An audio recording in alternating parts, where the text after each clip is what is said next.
జాతీయ పతాకాన్ని ఆవిష్కరించి ప్రసంగించిన చీఫ్ విప్ జీవి ఆంజనేయులు వినుకొండలో 79వ స్వాతంత్ర్య వేడుకలను ఘనంగా నిర్వహించారు. స్థానిక కొత్తపేటలోని తన కార్యాలయంలో నిర్వహించిన స్వాతంత్ర్య వేడుకల్లో ప్రభుత్వ చీఫ్ విప్ ఎమ్మెల్యే జీవి ఆంజనేయులు పాల్గొని జాతీయ పతాకాన్ని ఎగురవేసి పోలీసుల నుంచి గౌరవ వందనం స్వీకరించారు.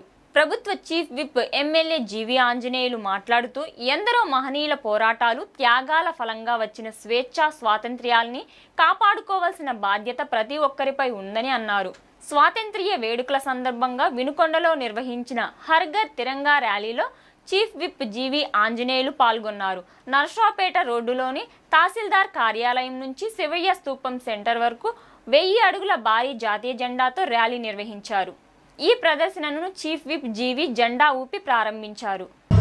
ప్రభుత్వ చీఫ్ విప్ గౌరవ శాసనసభ్యుల గారికి భారత్ మాతా కీ భారత్ మాతా కీ భారత్ మాతా కీ భారత్ మాతా కీ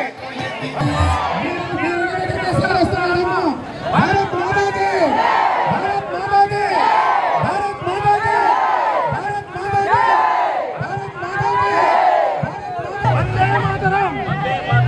వందే మాతరం వందే మాతరం వందే మాతరం వందే మాతరం ప్రారంభించబోతున్నాము. భారత్ మాతా కీ భారత్ మాతా కీ భారత్ వందే మాతరం వందే మాతరం వందే మాతరం వందే భారత్ మాతా కీ జై. ప్రథమ స్థానం సాధించినందున ఈ సందర్భంగా మనం కొన్ని స్లోగన్స్ మనం చెప్పుకుంటూ వెళ్దాం. ప్లాస్టిక్ కవర్స్ వద్దు, కాటన్ సంచులు వద్దు. ప్లాస్టిక్ కవర్స్ వద్దు, కాటన్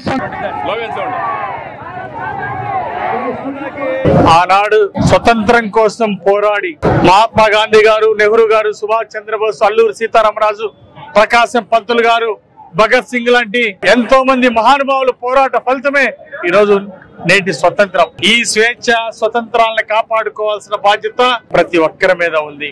ఈరోజు రాష్ట్రంలో ముఖ్యమంత్రి చంద్రబాబు నాయుడు గారు విద్యా వైద్య రంగంలో ప్రజలకి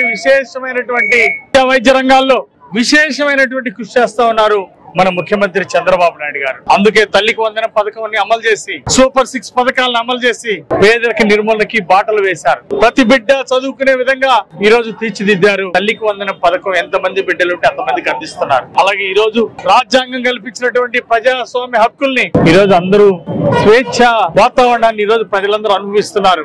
చూసాం వైసీపీ పాలనలో, దుర్మార్గ పాలనలో అరాచకాలు, రాజ్యాంగ విలువలు లేవు.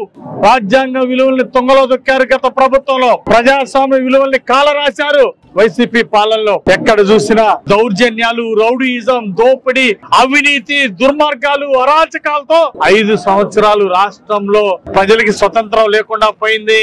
ఈ రోజు ఎన్డీఏ పాలన వచ్చినాక ఈ స్వేచ్ఛ స్వతంత్రాలని ప్రతి పౌరుడు ఆనందిస్తా ఉన్నాడు. ఈ రోజు ఎన్డీఏ ప్రభుత్వం వచ్చినాక, రాష్ట్రంలో చంద్రబాబు గారి పాలన వచ్చినాక అభివృద్ధికి బాటలు పడ్డాయి.